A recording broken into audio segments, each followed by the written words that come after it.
Welcome to today's Justice Center's CLE. This is our second of the year.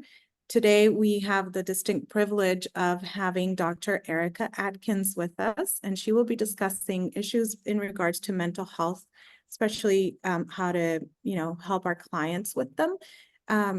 Dr. Erica Adkins is a licensed board-certified counseling psychologist. She owns and operates a group private practice called Stages of Change Psychotherapy in town in Colorado Springs. Dr. Adkins is the faculty director of the military psychology specialty at the Graduate School of Professional Psychology at the University of Denver. She is also the team chief of the U.S. Army Reserve Civil Affairs with the 440th Civil Affairs Battalion of Fort Carson.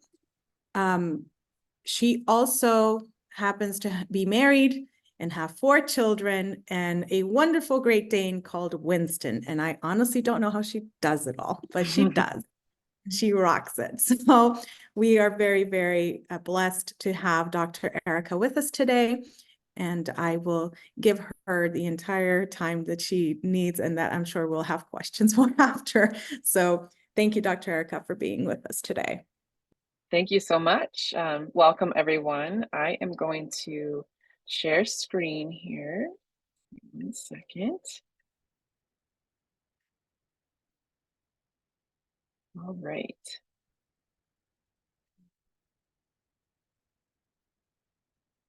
Very good. I'm going to get started, and please feel free to jump in if you have questions. There is a feature on Zoom where you can raise an imaginary hand, and it'll show me here on my screen, or feel free to put questions in the chat, and I will periodically check that and respond to them. So as Laura said, today we're going to be talking about navigating mental health challenges with our clients. So the goal of the presentation today is to provide you with enough knowledge and awareness to be able to identify the likelihood of severe mental illness and or behavioral disturbance that has a strong likelihood of being attributable, to a severe mental illness. It's not necessarily to teach you how to actually diagnose or teach you how to treat a mental illness, recognizing and understanding that that's not your role. But if you're able to understand what some of the symptoms are, you can better advise your clients and help connect them with appropriate resources. So upon completion, you'll be able to demonstrate the following: impact of mental illness on individual, families, and the broader community. And we'll talk about behaviors and symptoms suggested of bipolar disorder, schizophrenia, major depressive disorder, panic attacks, substance abuse, and personality disorders. So we'll cover the kind of the broad, the big, most common disorders that you may encounter. So we'll start with talking about the interface of mental health and law enforcement and the legal system. So as many of you, I'm sure, already know, in some studies, some statistics that we look at, individuals are more likely with mental illness, are more likely to interact with law enforcement than they are necessarily with behavioral health providers. A lot of times, especially with our severe and persistent mental illness, it can be difficult to keep people on their medication, and keep them stable. So knowing mental health diagnoses helps to understand abnormal behavior, at times predict abnormal behavior, and to be able to control and respond appropriately to abnormal behavior. And as mentioned, to be able to provide appropriate resources. So we'll start by talking about understanding mental illness next. So most mental illnesses are brain illnesses. The difficult thing about the behavioral health field is it's different than, I would say, things from the neck down, where we're able to oftentimes do some sort of scan, X-ray, CAT scan, blood tests, X-rays, so on and so MRIs, and be able to identify what is going on with someone. But with mental illness, we don't have that technology yet. Hopefully we will get there someday.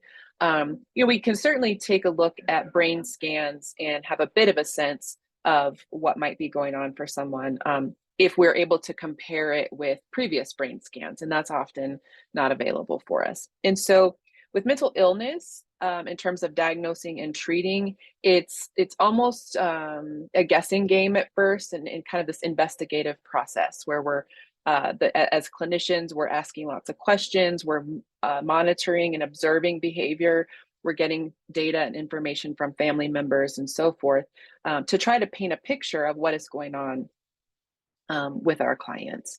And so treatments for some mental illnesses are effective, but there are no cures for many of the severe and persistent mental illnesses.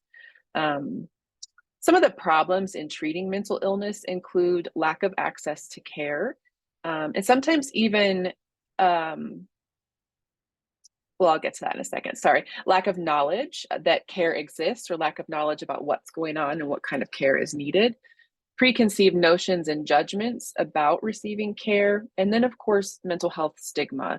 And we have come a long way in 2024 in terms of stigma. However, we still have a long way to go. As a military psychologist, this is one thing I encounter frequently when working with soldiers, is sort of a resistance or hesitance to seek help for fear of that stigma, for fear of the impacts on career and so forth. As a parent of teenagers, what I'll say, I used to treat adolescents in my private practice. I no longer do. I focus on adults now, but it's becoming more acceptable amongst that age range, I would say, to be seeking treatment and help for mental illness. Some of that is positive, and some of that, with the advent of social media, TikTok specifically, what we're seeing now, a lot of people on TikTok who are not mental health professionals, who are discussing mental health symptoms and treatments and so forth. And that can be great because it's exposing people and encouraging people to get help themselves. It's also a bit of a disadvantage because the information is not always accurate. And so sometimes you have somebody, making claims about an illness or whatnot that is not accurate. And it just creates this, misinformation being circulated. So what are diagnoses? Basically, as I was mentioning, it's this investigative process that we go through, and we observe and ask questions and so forth. And symptoms tend to be clustered, and they're categorized by the American Psychiatric Association's DSM-5, or that's now the TR. It's the Diagnostic and Statistical Manual. And this is the guide that we use to help us guide treatment planning, et cetera. However, it's very subjective. And so if you are interested in learning more about the effects of trauma specifically on the brain and body, I encourage you to check out a book called The Body Keeps Score by Dr. Basil van der Kolk. And what he talks about is just the sort of the interrelated nature of a lot of these symptoms, and how his hypothesis is that trauma is at the root of most, if not all, of our psychiatric disorders. And that the DSM, the first version, was created to just help guide, again, treatment planning, and also to help guide research, et cetera. But it has now become basically the means for reimbursement with health insurance and so forth. And so it's very subjective. And myself and 3 other clinicians with similar backgrounds and training could all assess the same client and may come up with slightly different diagnoses based upon, what lens through which we're assessing that client. And symptoms of many of these disorders are very similar to one another.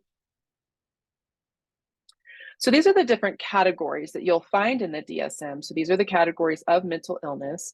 It starts off with neurodevelopmental disorders, which are disorders that we see in childhood, specifically, schizophrenia spectrum and other psychotic disorders, bipolar and related disorders, depressive disorders, anxiety disorders, OCD, trauma and stressor related disorders, and disruptive impulse control and conduct disorders, neurocognitive, which we often will see either later in life or perhaps after a traumatic brain injury, and then personality disorders. And we're going to go into these clusters specifically. So I'm not going to cover neurodevelopmental disorders today because, again, those are ones we typically see in childhood. So you're more likely to be encountering all of these others where we see in adulthood. So first up is schizophrenia spectrum and other psychotic disorders. So psychosis basically is when someone has somehow has lost touch with reality, or is hearing and seeing things that the rest of us are not hearing and seeing, and so forth. And so the main symptoms, major symptoms, are hallucinations and delusions. So hallucination is, again, when you're seeing something that isn't actually there. And a delusion is just a strongly held belief that, despite evidence that contradicts it, the person holds on to that belief.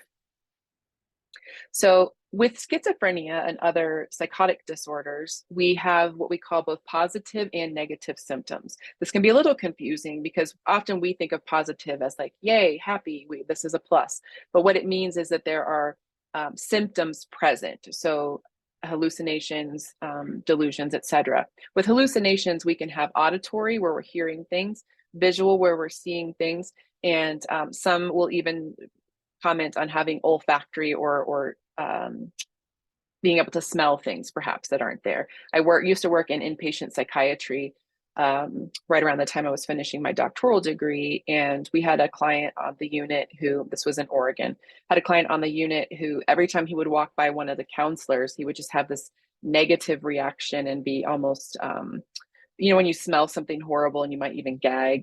And so he had the counselor did not smell. No one else smells anything. But according to this client, there was this like strong stench of death linked to this counselor. So that'd be an example of an olfactory hallucination.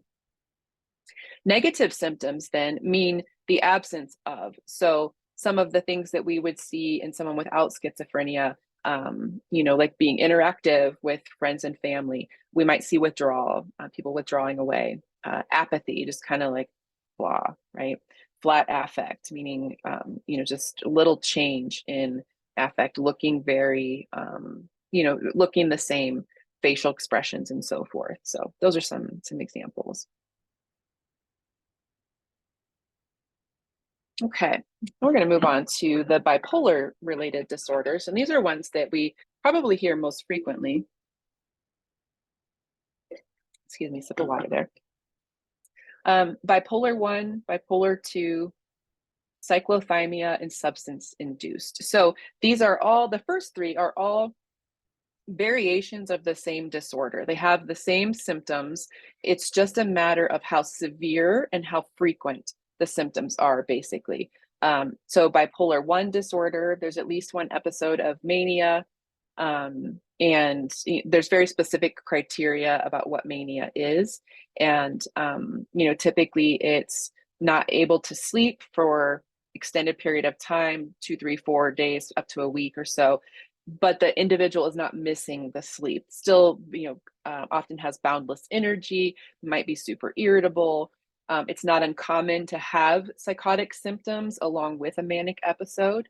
And really the prefrontal cortex, or the part of your brain that helps you to know, what's right and wrong, helps you control your impulses and so forth, really has gone haywire with a manic episode. And so we'll often see people, this might be a time when you would see people committing crimes that wouldn't normally have committed. You'll see people breaking into someone else's house to take a bath because they may have had something telling them that they should do that, and so forth. Driving really fast down the highway, expecting not to get caught, or thinking that they're invincible and immune from being injured and so forth. So just engaging in a lot of high risk behaviors is usually what we see. Sometimes that's spending, just spending like crazy. And let's see, bipolar 2 is, again, the same disorder. It's just the criteria or the threshold for the symptoms tends to be a little lower. An individual with bipolar 1 is more likely to end up hospitalized at some point due to a manic episode, versus bipolar 2. And again, that's not cut and dry necessarily. Bipolar 2, more likely to be able to be treated in an outpatient setting. And it is possible to be diagnosed with bipolar 2 and then end up being re-diagnosed as bipolar 1 if a severe manic episode occurs. So hypomania is the characteristic that differentiates bipolar 2. Hypomania is a lot of the same symptoms of mania, just not quite to the exact degree, not to quite to the severity. So sleeplessness might be for 1 or 2 days, and then they're able to sleep again. And perhaps they're still able to go to work and function and so forth, but people may just be noticing that they're talking really rapidly, that it's like one topic to the next to the next. We call that flight of ideas. Very difficult to redirect, so on and so forth. And then cyclothymia is, again, the same thing, just one step down, basically. And cyclothymia tends to be pretty pervasive and steady over time. Now, the thing with bipolar disorder, some people will often get confused and say like, oh, I'm bipolar, or my daughter's bipolar or whatnot. She's happy 1 second and then snaps, and the next second she's angry. Most often that's not bipolar disorder. That's usually, something. It could be substance induced, it could be something medically going on in the body, or it could be a personality disorder.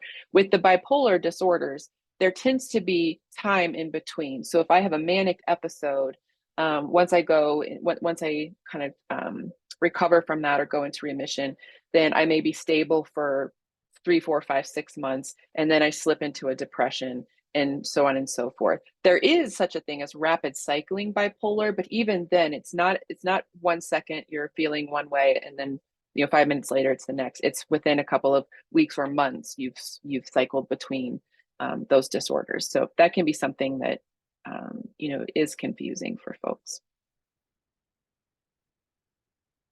So with depressive disorders, I think many of us probably know what that looks like, or perhaps even what that feels like. I don't have current statistics about how many folks in the United States are currently diagnosed with depression, but it increases each year. And these are the symptoms that we see with depression. And the thing is, you don't have to have all of the symptoms to meet what we call the diagnostic threshold.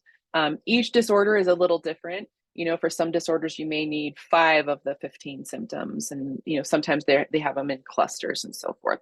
Again, that's not necessarily something that you need to take with you in your memory today, but just to know that you don't have to meet all of the criteria in order to have the diagnosis. But hopelessness and helplessness, are two of the kind of big indicators, along with these others. Depressed mood, kind of obvious there. Sadness, tearfulness, appetite disturbance. And so this can go either way. Some people with depression have an increased appetite and feel like they want to eat frequently and may gain weight. Others may have an absence of appetite, and so they're not eating and may lose weight. Same with sleep disturbance. It can go either way. We can either be very, very tired and want to sleep all the time and be able to sleep for long periods of time. Sometimes fatigue is usually present no matter what. But sometimes we, despite being tired and fatigued, lay awake at night. Sometimes, brain just won't shut off, or once we fall asleep, we might wake up frequently, and so forth. Suicidal ideations or ruminations about death. And, that can be mild, to where the thoughts pop up and then they sort of float away, to extreme, where someone is, thinking of a plan, perhaps even making plans to end their life, and, kind of on that spectrum, or ruminations about death. I have one client that I've treated for many years now, and she's an older adult in an assisted living facility, and she used to have frequent suicidal ideation and had been hospitalized multiple times, etc. Now, as she has aged, she does not have suicidal ideations anymore. She's not wishing to harm herself. However, she is just welcoming death, is thinking about it frequently. Like if she gets a cold or something, she almost becomes hopeful that it's lung cancer, or something severe that could cause her to die. Anhedonia, which is not finding pleasure in the things that you used to enjoy. Feeling numb and or irritable. Fatigue, we mentioned, excuse me, and lack of motivation. And something to note too, sometimes, depending on the population that you're working with, I saw this a lot when working in corrections. So I started my career in the Federal Bureau of Prisons. So I worked in the Bureau of Prisons from 2008 to 2014. And sometimes I would see someone that maybe didn't have necessarily the super low, like depressed mood and sadness, but rather lots of anger and irritability. And that can sometimes kiddos will, teenagers especially, will present with more anger and irritability. So we just call that an atypical depression.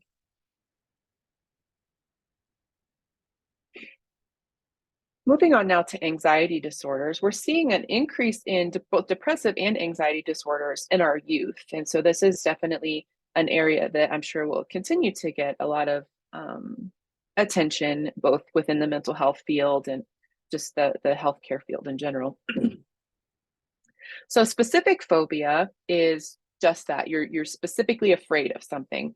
There are phobias for absolutely everything. I have a 10-year-old daughter, and she recently informed me that there is such a thing as phobia of big, a phobia of big things or something. I can't remember what name she gave it, but she mentioned how she had a sleepover with my mother while I was out of town once, and they both slept in my room, and it has tall ceilings and is a kind of on the larger side for a bedroom, and how being in an open space like that made her feel a little bit scared and a little anxious. And so I learned a new phobia recently. Spiders, needles, heights is a big one. Fear of confined spaces, so claustrophobia is another big one. Trying to think of some of the more common. Those are probably the main ones, I would say. But certainly there can be phobias for anything. Specific phobias are highly responsive to treatment, so that's a good thing. Social anxiety. It's almost like social anxiety is almost a phobia of social settings and situations. Excuse me, my voice is giving out today.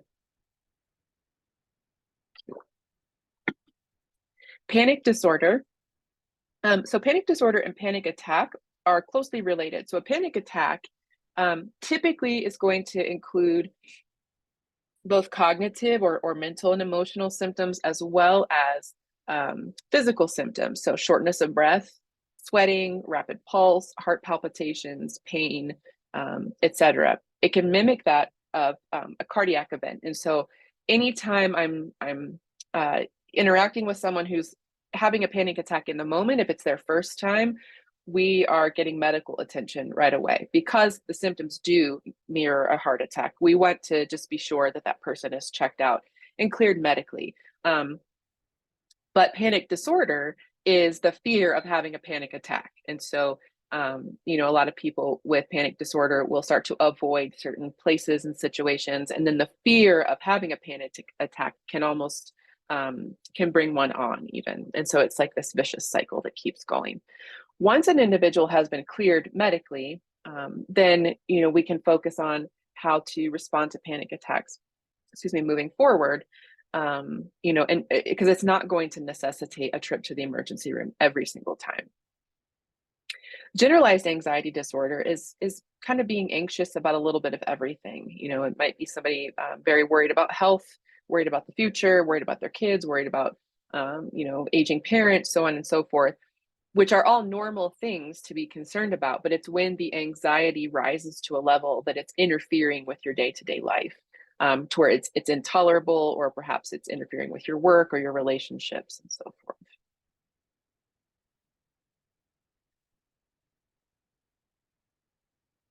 So many people are familiar with the phrase or the term OCD. OCD is obsessive compulsive disorder.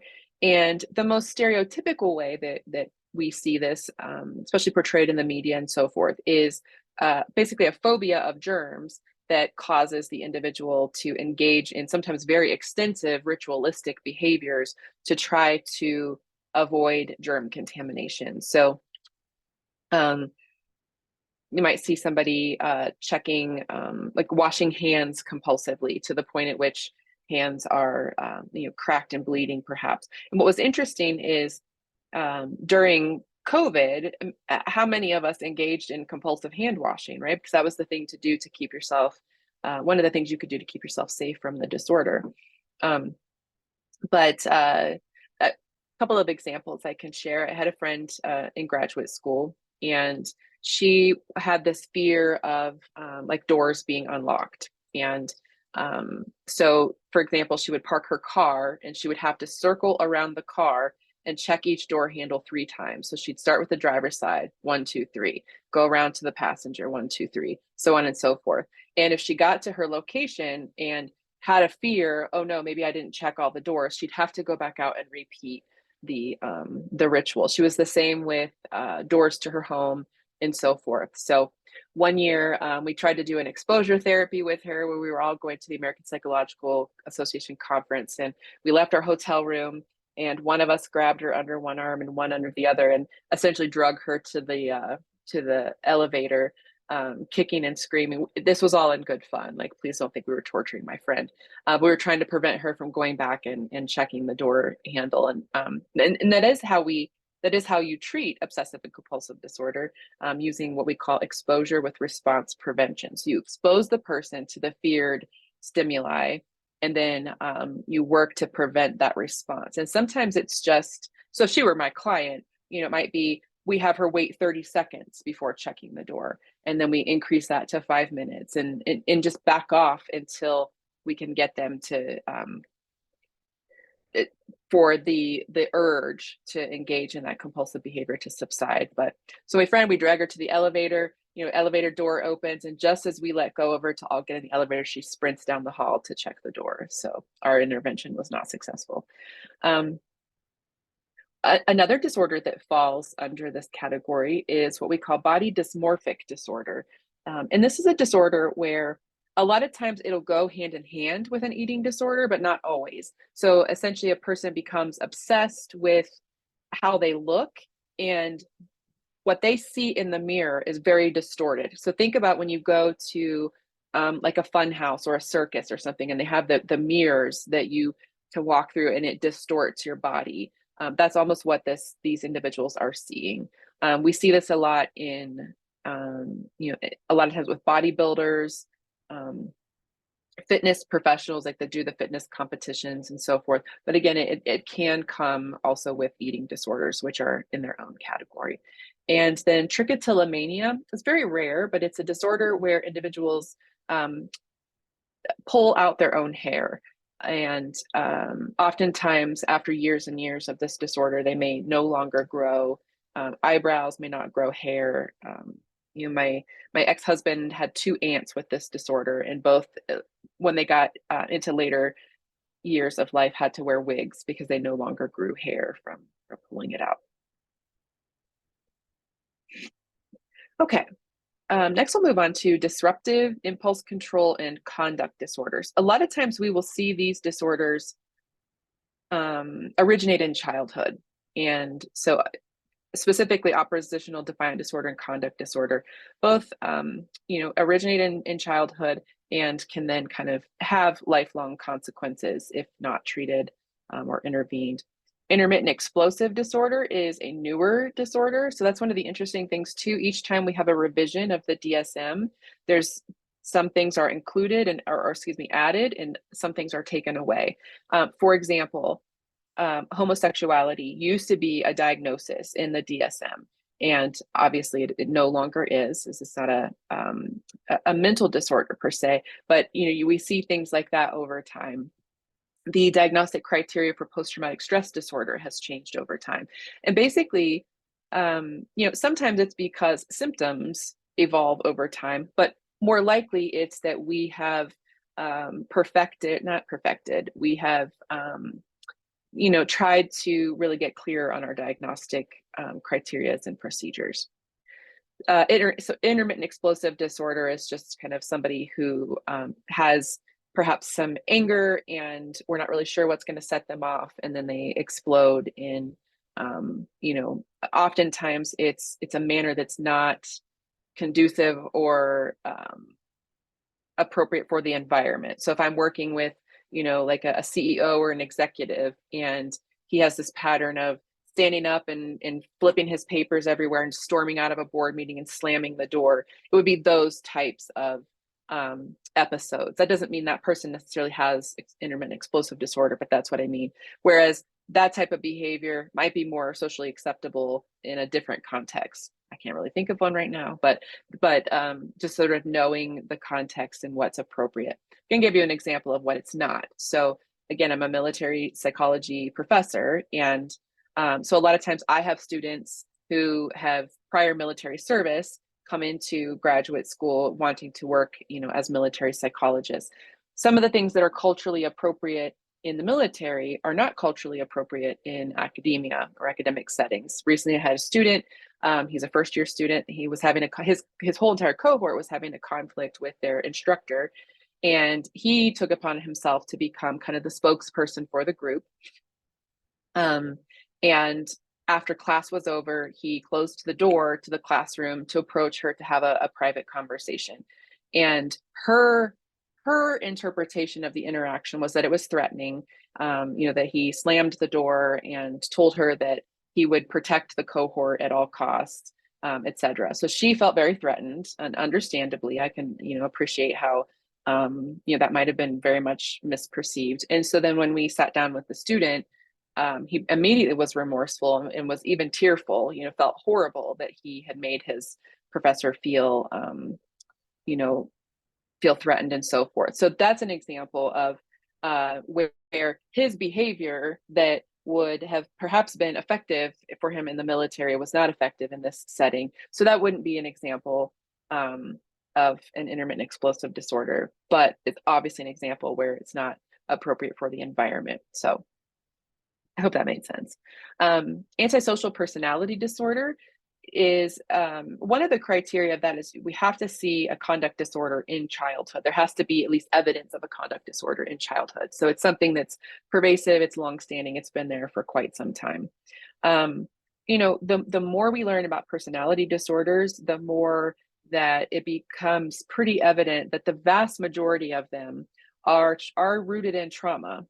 A lot of times individuals who are diagnosed with AASPD or antisocial personality disorder grew up in, emotionally invalidating environments, may have been abusive, may have been exposed to poverty, drugs, alcohol, domestic violence, so on and so forth. It's more rare, I would say, to see someone with antisocial personality disorder that had, kind of the storybook perfect childhood, if that even exists. Pyromania is fire setting, and kleptomania is stealing. And so you, of course, may encounter these disorders in the criminal justice system if that is where you're working. Interesting fun fact: pyromania, many arsonists, a large percentage of arsonists are actually firefighters.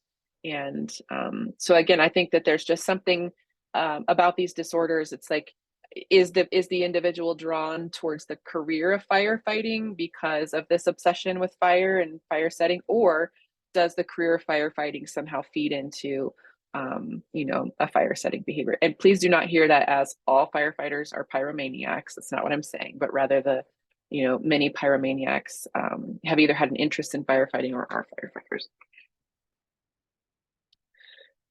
Okay, personality disorders. So we'll move on to this next. They used to be broken down by different clusters. They no longer are. They just kind of fall under one umbrella. But the way my brain learned it and the way that I organize it is still based on these clusters because the symptoms are similar to one another.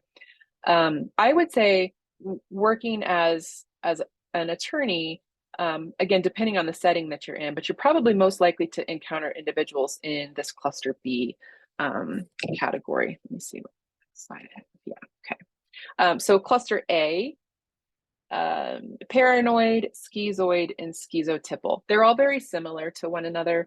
Some of the overarching themes include, mistrust, paranoia, not super social, tend to keep to themselves.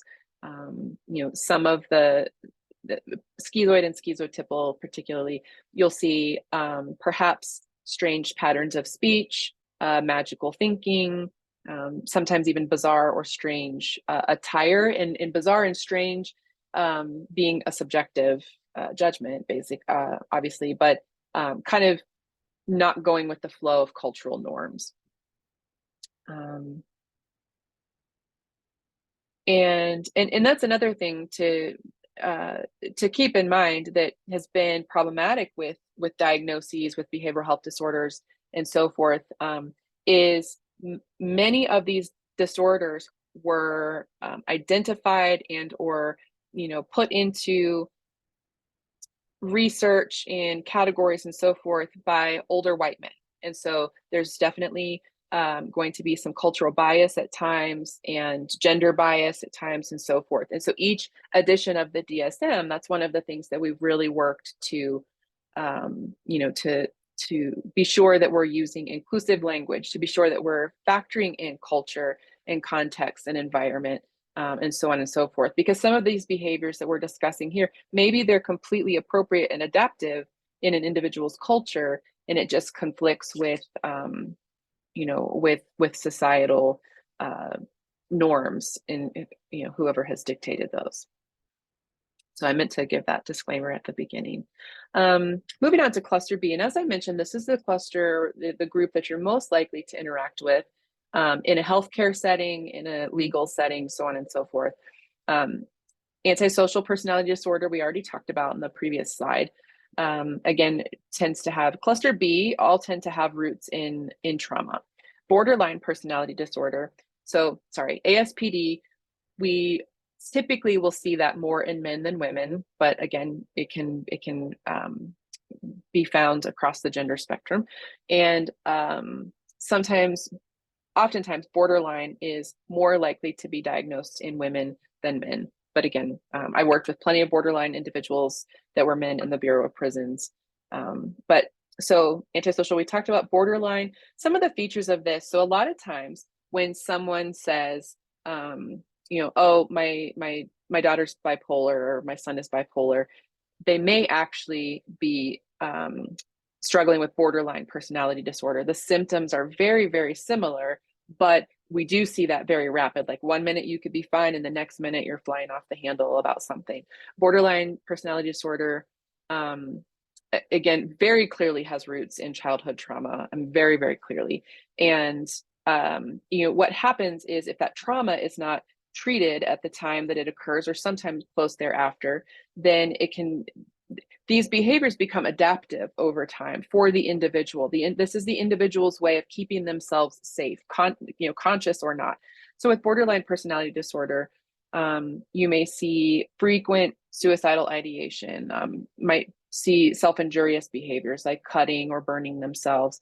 Their relationships tend to be very unstable. So, they love you 1 second, they hate you the next.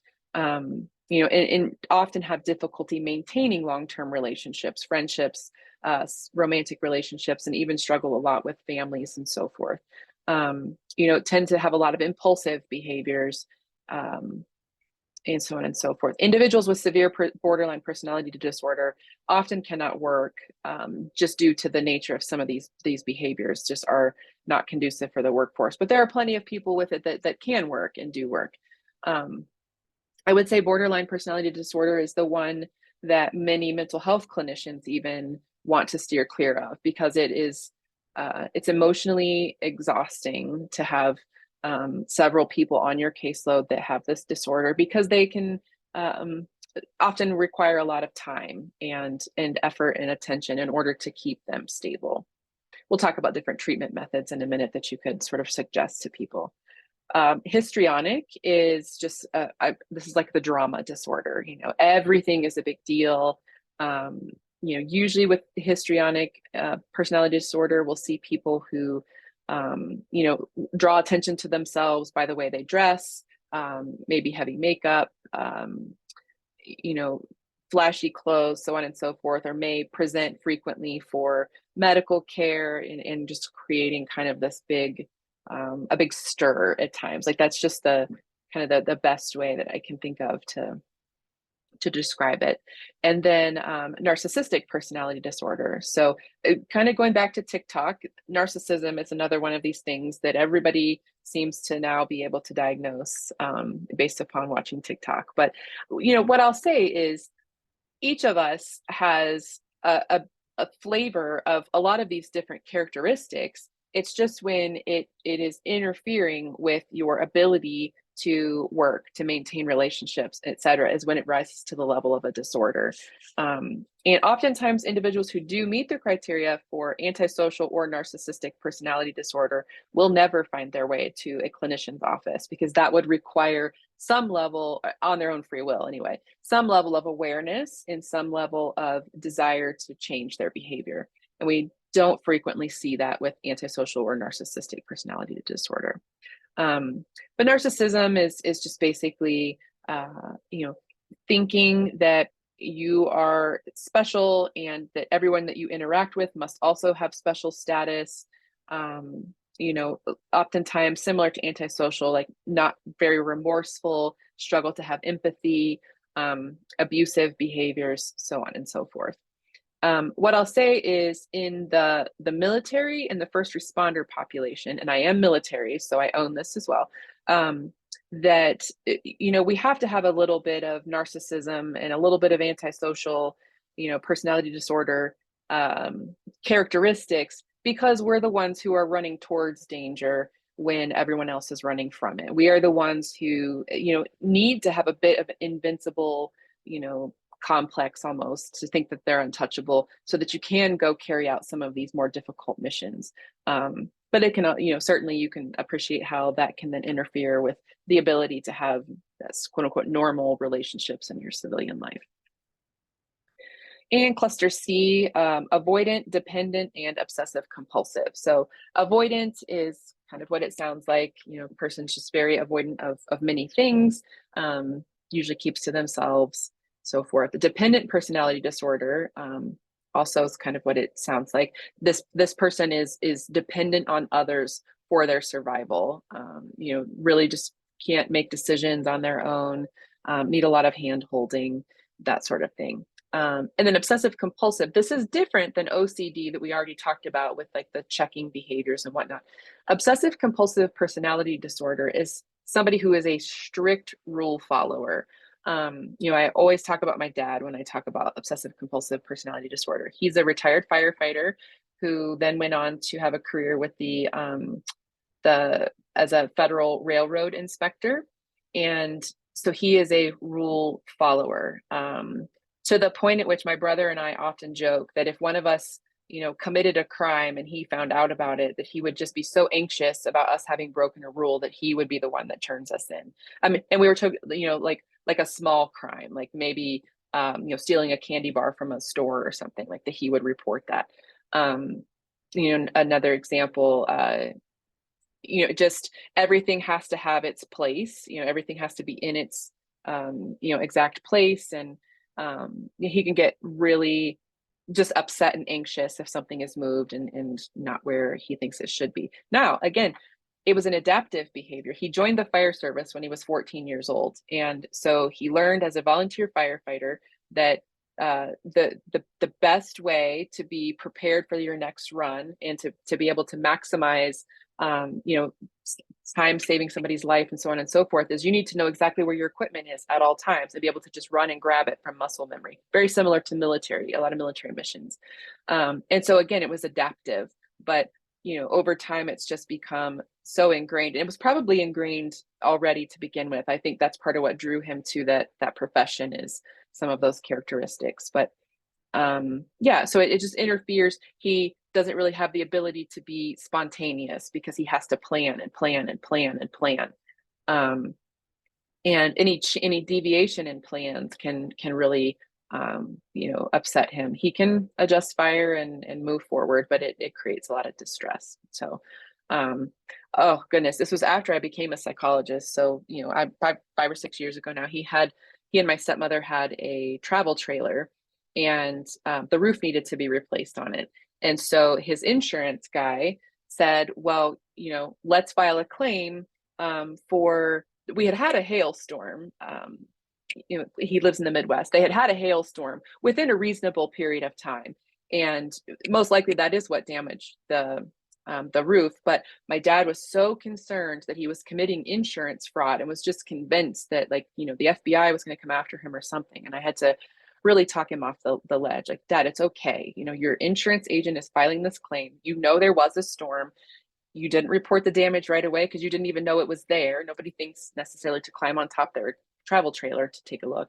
But he was just like nervous. I think still at times worries that somebody's going to come after him for this. So let's talk a bit about barriers to treatment. This is what you may encounter with your clients. And the thing to keep in mind, again, from an ethical perspective, is there's no expectation that you are the one providing any of these things, but rather connecting with resources so that you can, so it frees up your energy to be able to do your job for them and also see that they get their needs met. So some of the barriers is the need for therapy and or psychotropic medications, which are mental health medications that are hindered by stigma, which we talked about, financial resources, providers or lack thereof, and transportation. What I'll say is with the rapid growth in Colorado Springs, you know, I think we're catching up, but we don't have enough mental health providers to keep up with the need necessarily. You know, financial resources are, of course, a concern. You know, that people who fall in that sort of gray area where they make too much money to get Medicaid or public assistance, but maybe they don't have, you know, access to good insurance at their employer. Maybe the insurance plan is one that has large deductibles and co-pays and so forth. So transportation, of course, is often a barrier. You know, at our military clinic here at the University of Denver, we provide telehealth to veterans and service member families all over Colorado because oftentimes, you know, especially if somebody is a reservist or a National Guard, they might not necessarily have access to a military base and maybe in a rural location, and even if they had transportation, it may be several hours to the nearest facility. So telehealth is often a nice compromise if possible. Lack of participation in treatment often leads to instability and crises such as unemployment, homelessness, loss of relationships, substance abuse, criminal behavior, suicide, etc. And again, this is lack of treatment, but also all of these things listed here are psychosocial stressors that can make any of their symptoms worse or exacerbate kind of pre-existing conditions. So in terms of mental health triage, if you're wanting to kind of be able to ask some questions to get a sense of, you know, how somebody's doing, do they know who they are, where they are? Do they know the date and time? You know, so are they oriented to the situation? Observing mood and behavior. So we're noticing depression, irritability, confusion, anxiety, expression of aggression and hostility, and maybe appearing to be like interacting with someone else, right? So sometimes you see them looking off into the distance. Sometimes they'll be even talking to someone else, or sometimes they have a difficulty having a conversation with you because what's going on inside their heads is intrusive and makes it difficult to focus and have a conversation. So as far as assessing risk for self-harm, we identify risk factors, recognize warning signs, if somebody's having suicidal thoughts and behaviors, and then perhaps if they're engaging in self-injury. So some of the risk factors include, you know, making statements that indicate, I just can't do this anymore. You know, I want to die, giving away their belongings, tying up loose ends, saying goodbye to friends and family. Those are some of the warning signs. Risk factors include mental illness can be a risk factor. Involvement in the criminal justice system is a risk factor. Family difficulties, particularly if a relationship, a romantic relationship is ending. Substance use can be a risk factor. So if you have somebody that's experiencing some of these symptoms and you know they're using substances, again, just something to be cautious and thoughtful about. Non-suicidal self-injury, again, is cutting, burning, so forth, doesn't always often is not indicative that someone wants to die. A lot of, especially with borderline personality disorder, a lot of those clients will talk about how causing some sort of physical injury to themselves alleviates some of the emotional pain that they're feeling. And so it serves a purpose, it has a function, but it's not to end their life necessarily. And so there's a distinction there. Talked about some of these already. So risk factors for suicide. Under age 24 or over age 65 tend to be the age groups most at risk. In El Paso County, our greatest group of that are at risk are middle-aged men. And if you think about the demographic makeup of El Paso County, we have a lot of veterans and military members in El Paso County, and that is certainly a risk factor. We see a higher suicide rate in those populations. Gender is a risk factor. Men tend to complete or die by suicide more frequently, whereas women tend to attempt suicide more frequently. And oftentimes that has to do with access to lethal means and so forth. Men are more likely to die by firearm versus women, etc. Unless you're taking a look at female veterans. Female veterans are just as likely as men to die by firearm. Chronic physical illness can be a risk factor, the presence of mental illness. Although 54% of suicides do not have a known or previously diagnosed mental illness. Alcohol, drugs, we talked about. Sleep deprivation can be huge. People aren't able to think clearly when they're sleep deprived, and so that can certainly be a contributing factor. And somebody who's struggling with suicidal ideation may be just hanging on, by their fingernails and able to make it through each day. And it only takes something small, or what seems like something small. I don't mean to minimize, but let's say they go a few days without sleep. That might be just the thing that tips, that's that tipping point. So we always want to be assessing for that. Working in the Bureau of Prisons, I did suicide risk assessments, thousands of them over years. But we would have to treat each incident as unique and new, and give it the same attention and same care in assessing, because we never know when there's been something that has changed, right?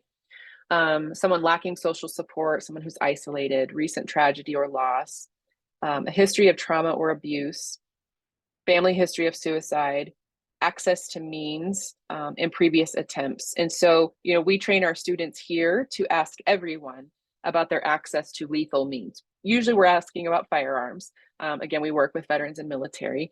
But, just knowing that as a clinician gives you a little bit of a leg up if something does start, if they do become suicidal and are in a mental health crisis. We know, oh no, he's got access or she's got access to firearms.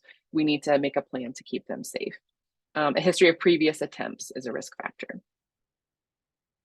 I talked about a lot of these already: threatening to hurt and kill self, talking, writing, or posting on social media about death, dying, or suicide. Most of the social media platforms now have some sort of feature where you can report somebody if you're having concerns about them. Feeling hopeless and helpless, worthless, trapped, being reckless, engaging in risky activities, increased use, withdrawal. And some of the imminent danger signs we see are a dramatic change in mood. Sometimes it may seem like, oh, the person's doing better. If they've been down in the dumps, having a really hard time, and then all of a sudden more relieved and calm, etc. That in and of itself would cause me to ask more questions, but that in and of itself is not necessarily means that there's imminent danger. There's going to be other stuff factored in, but something certainly to keep in your awareness. Giving away possessions, saying goodbye, seeking access to means, and having an organized plan. So these are all questions that we ask about when we as professionals are assessing for suicide. Okay, so as far as treatment approaches, first and foremost, we're always going to want to address that basic needs are met. So anyone familiar with Maslow's hierarchy of needs, we're going to make sure that you're fed and safe and have shelter and medical care before we start to talk about self-actualization and, the ideal life, so on and so forth. Exercise, nutrition, and sleep. and psychotherapy can be an approach. In the military, what we focus most on in combat and deployed settings to deal with someone's mental health are going to be those first 2 bullet points, basic needs, and then exercise, nutrition, and sleep. Trying to get basic needs met before we even think about moving into any kind of therapy. So if you're dealing with someone with psychosis or that's in a mental health crisis, you want to maintain a calm, even tone, maintain distance. Don't, try not to trap somebody in a corner or something.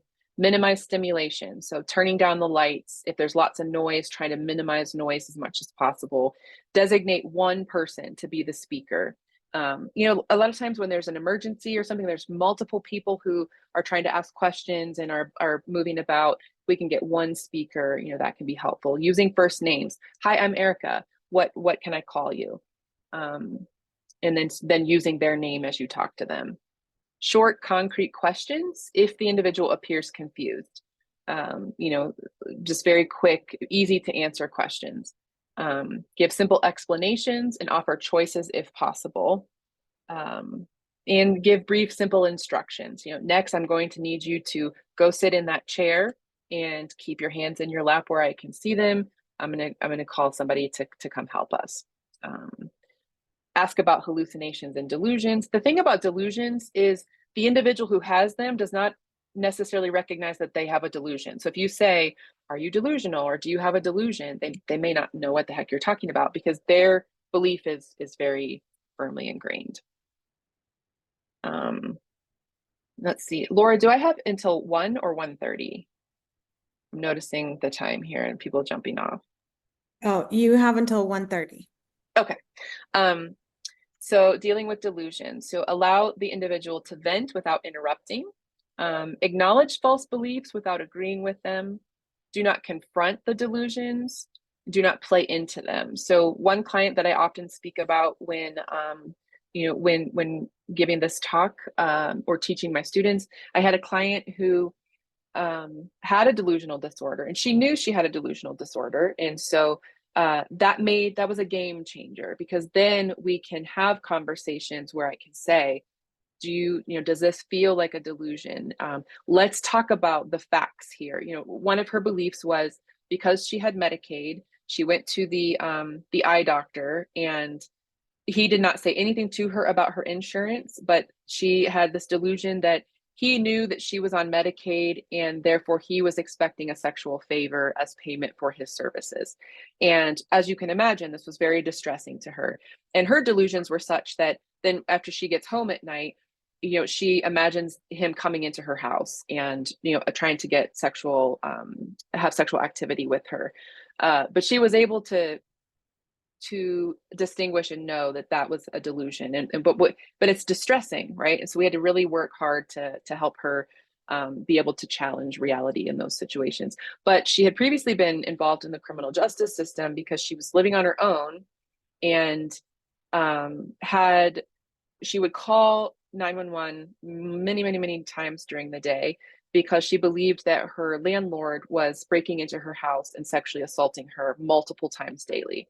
And so, as you can imagine, this is a drain on the system.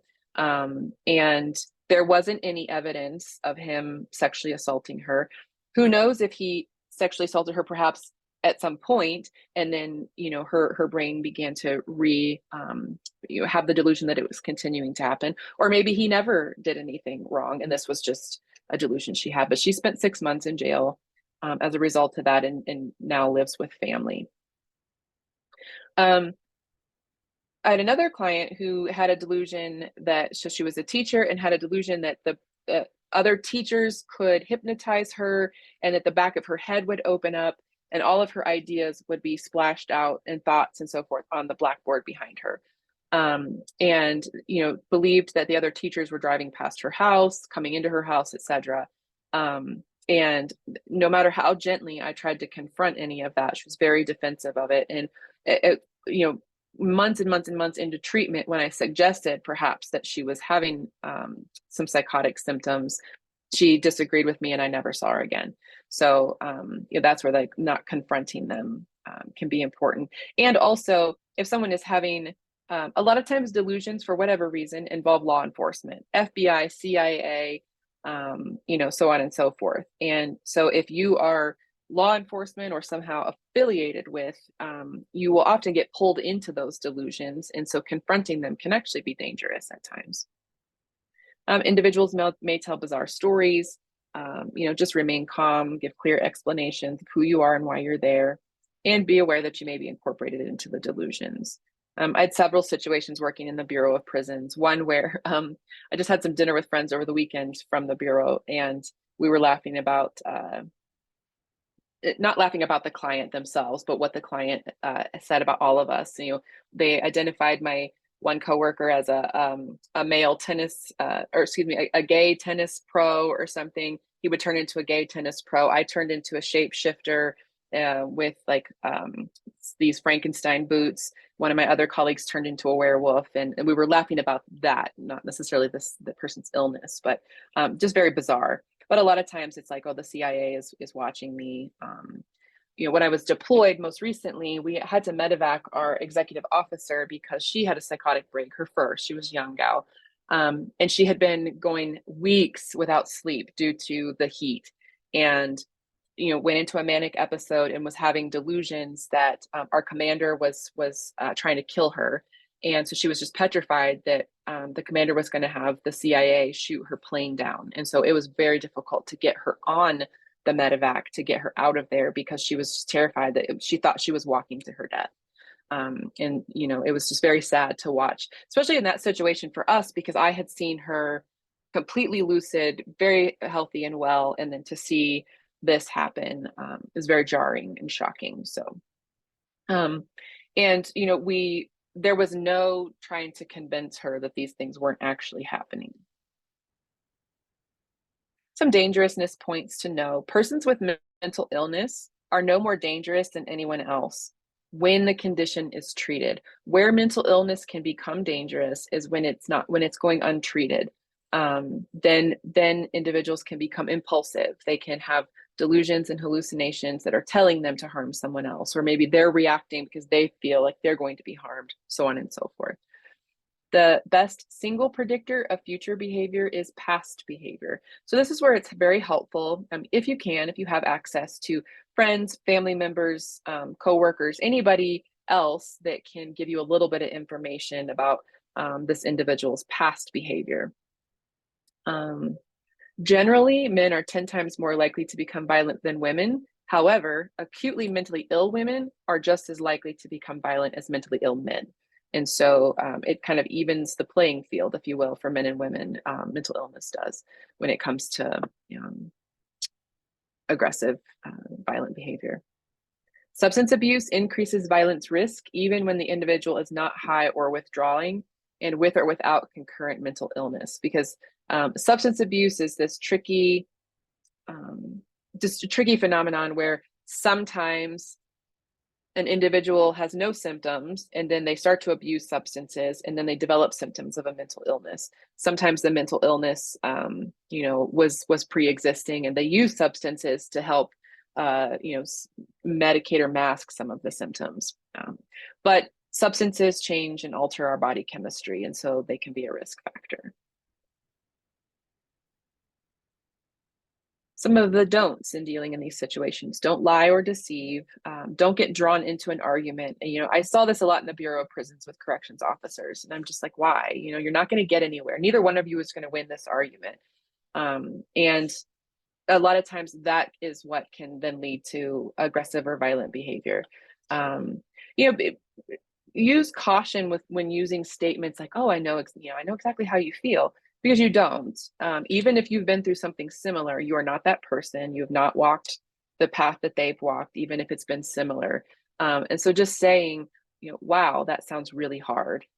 I can only imagine what it must be like to be going through this. Statements such as that, where you're acknowledging and validating the individual. Avoid violating personal space. And this one's interesting because personal space is going to look a little different, from person to person. Some cultures are very comfortable with people being very close to them, and other cultures require more space, and even individuals. I don't have a very, I have a large bubble. I don't like people in my personal space necessarily. And avoid raising your voice. So what I will often do is if I'm dealing with a crisis situation and I need to approach someone, I will say, is it okay if I take a step closer to you? And take that step. Or if they seem uncomfortable, would you like me to take a step back? Would that make you feel better? And just kind of allowing the person to dictate what's comfortable for them. Avoid raising your voice. When someone's in crisis, we have this phenomenon called what we call mirror neurons, right? I have a 1-year-old. We're seeing that with her now. She just mocks and imitates everything we do. Her mirror neurons are just firing. But there's a similar phenomenon in a crisis situation. If I'm calm and I'm keeping my tone of voice steady, I'm focusing on my breathing and making sure that it is slow and steady as well, the other person is more likely to start to calm down and be at your level. Whereas if you start to raise your voice and you're getting just as worked up as they are, and you're struggling to breathe and so forth, that's going to spin them up further as well. So just really paying attention to those nonverbals can help. Remember that being psychotic, that having a psychotic episode is very frightening. Be calm, patient, and understanding. Treat each person with respect, and stress that you're there to help. Those are the important things. And also know that you may not be trusted by this person, and that's okay too. Asking questions about who can you get them in touch with that might be helpful. Again, in explaining your role and explaining for the person what to expect. So I'm going to touch on a few treatment approaches that we would use in kind of longer term therapy. And again, the expectation is not that you take this and then go conduct therapy, but rather, just having some awareness about these things. Number one, if your client starts to talk to you about, oh, I'm in DBT, then you're like, oh, okay, I remember what that is. Here's some of what they might be learning. Or you might be able to suggest, oh, perhaps we can find you a therapist that specializes in cognitive behavioral therapy, so on and so forth. So cognitive behavioral therapy, or CBT, is most often used with individuals involved in criminal justice that require treatment. So when I was a drug abuse program coordinator for the Bureau of Prisons, all of our curriculum were CBT based. And there's a lot of research behind that, et cetera, because we're really trying to get at that criminal thinking errors that are made. But CBT can be useful for a whole host of disorders and presenting concerns. Dialectical behavior therapy. So this is it was created by Dr. Marsha Linehan, and she is a psychologist, I believe approaching retirement, if not retired already. And kind of speaking to the stigma piece, Marsha Linehan spent many years in and out of psychiatric hospitals when she was an adolescent and early young adult. She got stable and then she went on to become a psychologist. But for her to talk about those experiences or to disclose those experiences, she would have been run out of our career field very early on. She created dialectical behavior therapy, and it incorporates behavioral therapy along with mindfulness and a lot of sort of Eastern philosophy, right? And the groups that she was targeting were those with borderline personality disorder. And so that's where her whole body of research and so forth started. And this is one treatment that has miraculous results with people with borderline personality disorder, because it teaches a lot of skills to be able to regulate your emotions, to be able to tolerate uncomfortable emotions, to be effective in relationships, etc. About 3, maybe 4 years ago, Dr. Linehan wrote a book, a memoir, and she talked about her experience with borderline personality disorder and her experiences in inpatient care, etc. So it wasn't until she is like the queen of this treatment and has, 40 years of a career based upon it, that she was able to even come out and talk about her experiences.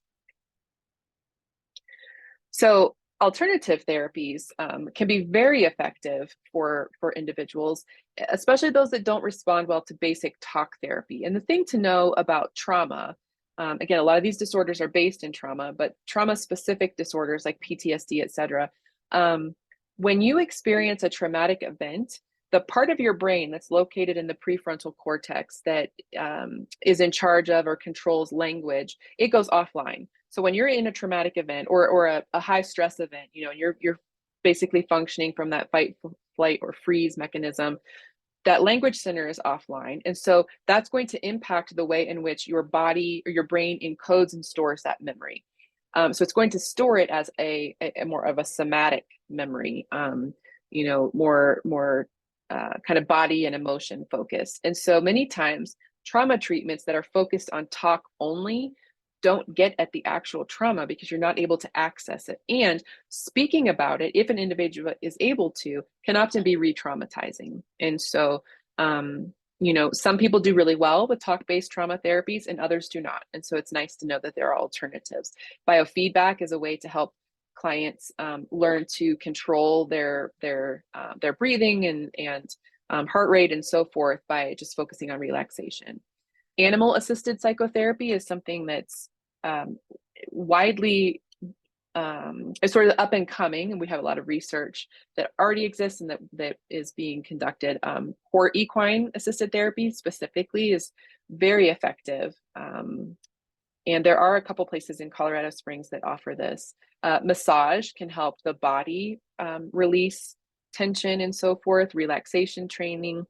Aromatherapy. I have always aromatherapy. I've got peppermint in my office right now in my diffuser because I was super tired when I got here this morning. And that one is an energizing essential oil. And lavender tends to be one that's very calming that can be used. Hypnosis, clinical hypnosis, yoga, and acupuncture. I just recently completed a yoga therapy training. And so it's using yoga sort of the gentle, relaxing yoga poses, but for extended periods of time in certain poses to help unlock some of the tension that's held in the body and to address sort of the psychological component that can go along with that. All right. And that brings me to the end of the formal portion. I didn't see any questions come up in the chat or any hands raised, but happy to answer any questions that people may have. Well, I'll first say thank you so much, Dr. Adkins. It's always so nice to hear you speak and hear your experiences and everything you share with us. I don't see any questions, but if anybody has questions, I will open the mic up for you guys. I'm allowing people to unmute themselves now, just in case. And I'll have the first question if that's possible. I'll do the first question. One of the things that you mentioned is that, which is a little bit interesting to me, is don't tell them that you understand how they feel or that they know how they feel, even if we've been like in similar situations. And I think that's just part of our human nature, because when we were growing up, a lot of our parents told us like, oh, I know how you feel. Like like, I understand how you feel. So is there like a nice little phrase that we can change that for, that you would suggest absolutely. that we use? That's a great question and a great point, because often that's how we connect with others, is by having a shared experience. And so instead of saying, I know exactly how you feel, where it can feel dismissive and feel like, but you don't actually, is saying, wow, I've been through something similar and I know how it impacted me. So I can appreciate how you're feeling. Just kind of just softening the language a bit, even to say like, I've been through something similar and I don't know what you're going through necessarily, but I can see that it's very difficult. Does that make sense? It totally does. It really does. So thank you for that. Because I've when you said that, I was like, oh no, I've said that before. So I'm gonna try to stop saying that then.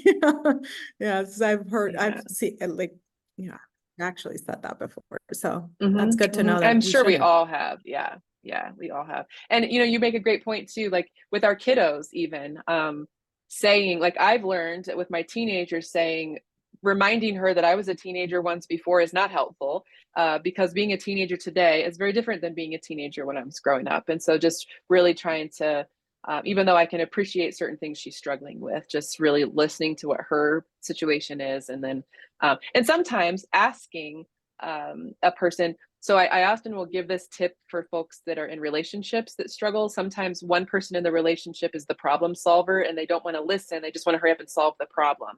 And so say, like, asking the question, do you want me to do you want me to just listen right now, or are you wanting me to help you with this, like to Thank you so much. I see that Michael unmuted himself. Michael, do you have a question for Dr. Atkins?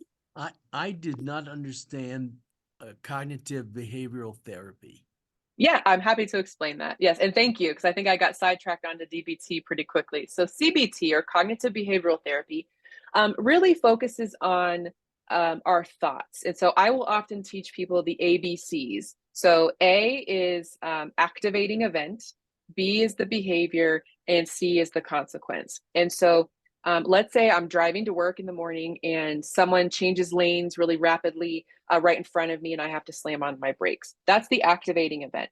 The behavior is, or the belief, excuse me, the belief is, oh my gosh, that idiot saw me coming, they can't drive, so on and so forth. So the consequence, my face turns red, I get all worked up, maybe I chase them, we end up in a parking lot somewhere, and now there's a road rage incident. So if I were undergoing cognitive behavioral therapy, obviously that event is over with. And so this isn't a great example for therapy, but rather to illustrate how the ABCs work. We're targeting that B, or that belief. So same event, I'm driving, somebody gets in my lane rapidly. If my belief is, ooh, that was scary, maybe they didn't see me coming, maybe they didn't check their blind spot, etc. I'm still upset, right? It doesn't change the fact that somebody pulled in front of me. I'm still going to have that same probably physiological response. Maybe my face gets hot, maybe my heart's racing. But if my belief is, oops, that was an accident, I'm not going to chase the person. I'm not going to tailgate them. I'm not going to end up in a parking lot in a road rage incident. And so what we do in CBT, or cognitive behavioral therapy, is try to identify what some problematic beliefs might be, or thoughts, right?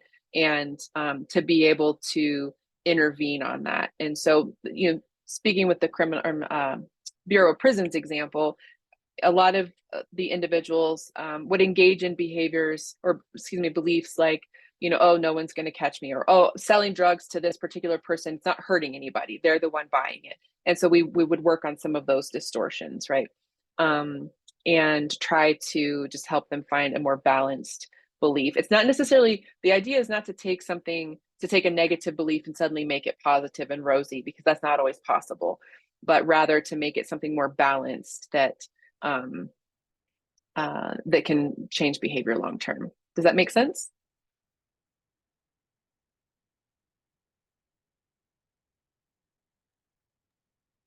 Yes, I understand. Thank you. Okay. Thank you for the question. Any other questions? I guess I have another question, and that is, at what point does the sort of the clean freak become a problem? Yeah, great question. If it's not interfering with anything, then it's only a problem if it becomes a problem, if that makes sense. So, like, let's say the clean freak, an example might be if they are so focused on a clean environment that they can't allow other people into their homes because they don't want people to bring, their germs or their dirt in, and that's interfering with their relationships. If they don't want relationships and they don't mind staying by themselves, then it's only problematic to the outside people, right? It's not, it doesn't seem to be problematic to the individual. Typically, it's going to be problematic when it's interfering with relationships or with work, etc. Example I can give: when I was pregnant with my oldest child, I was a doctoral student, and I had to be at a supervision session with my supervisor. And for some women, when they near the end of pregnancy, they go into this nesting behavior where they're cleaning and organizing things. And I had it in my head that I couldn't leave the house until the laundry room area was just spotless and sterile. And so I'm like scrubbing the floor with a toothbrush, and I knew it was time to go, and I could not stop myself from cleaning. And so I show up late to supervision. I'm crying, I'm pregnant, and apologizing profusely. But luckily my supervisor was a psychologist, and I'm like, I just couldn't stop cleaning. I don't know where this urge is coming from.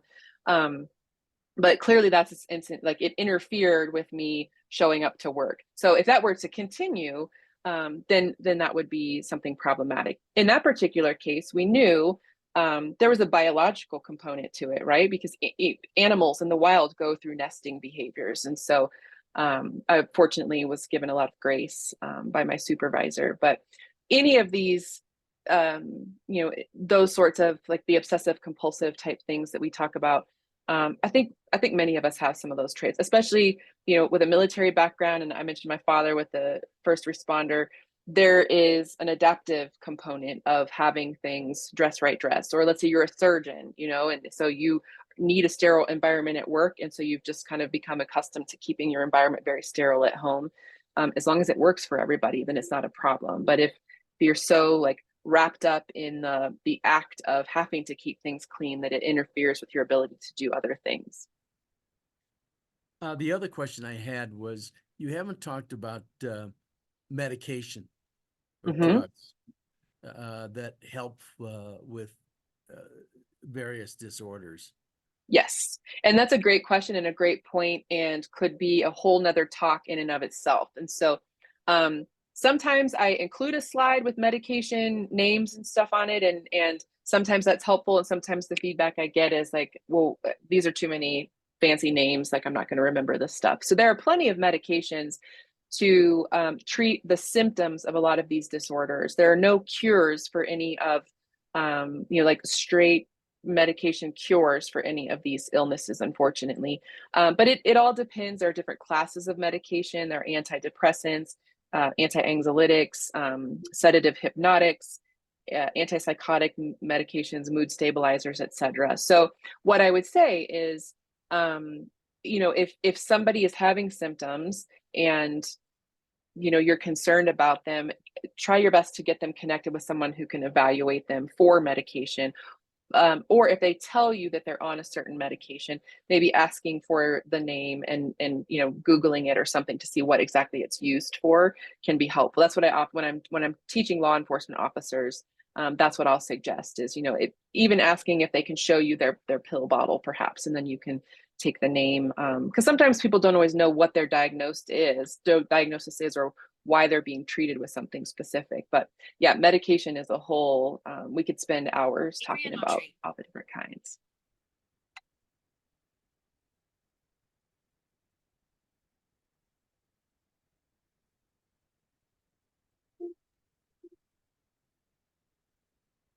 All right, anything else? Therapy. Sorry, I was interrupted by the telephone call, but go ahead. It's okay. What specifically about therapy? Do you recommend therapy as opposed to medication? Oh, thank you. Yes and no. I think it depends on the situation. When somebody is in a manic episode or experiencing psychotic symptoms, therapy is not an effective first-line treatment. They need to be stabilized on medication, can be in conjunction with therapy. Things like anxiety and depression tends to respond well to a combination of medication and treatment versus one or the other alone. Anxiety tends to respond better to therapy because we can put a lot of behavioral tools and techniques in place. And so I'm not an opponent of medication. In fact, psychologists in Colorado can now prescribe medications with an appropriate level of training and licensure exam and so forth. So I have a postdoctoral Master of Science in clinical psychopharmacology. So I have the knowledge base about medications, but I hate to see medications be the only avenue of approach or attack for a disorder, because so many things can be helped with therapy additionally. So for me, the decision of when to recommend someone go on medication is, I often describe it as no one really listens to stereos anymore, but imagine a stereo is on full blast with the volume. Medication often allows us to turn down the volume enough that we can actually hear what's going on and can then put into place some of the steps that they've learned in therapy. Got it. Thank you. Mm-hmm.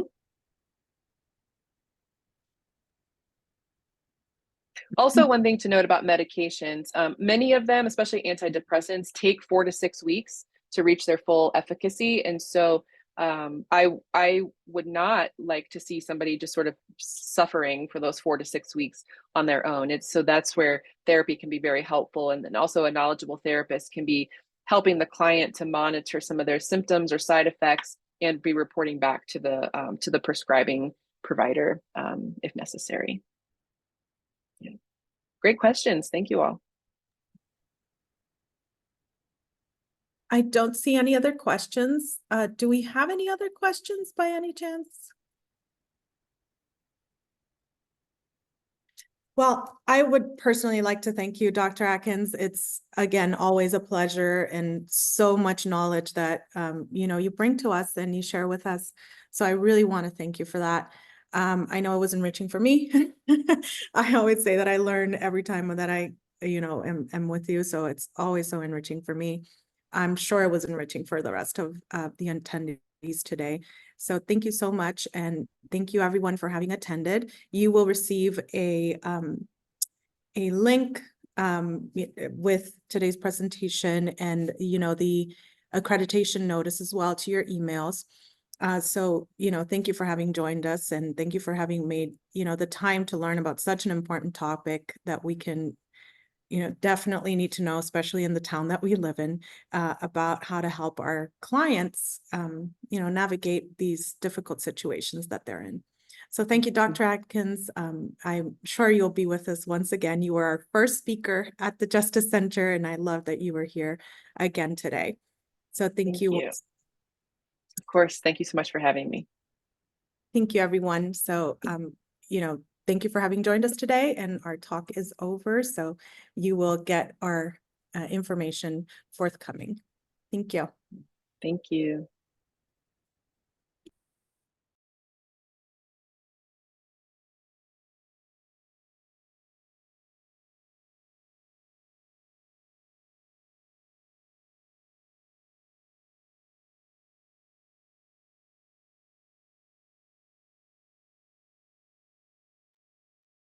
All right. Hey, ladies. I think you're my ladies, the ones that are here. Hi, Christina. Hello.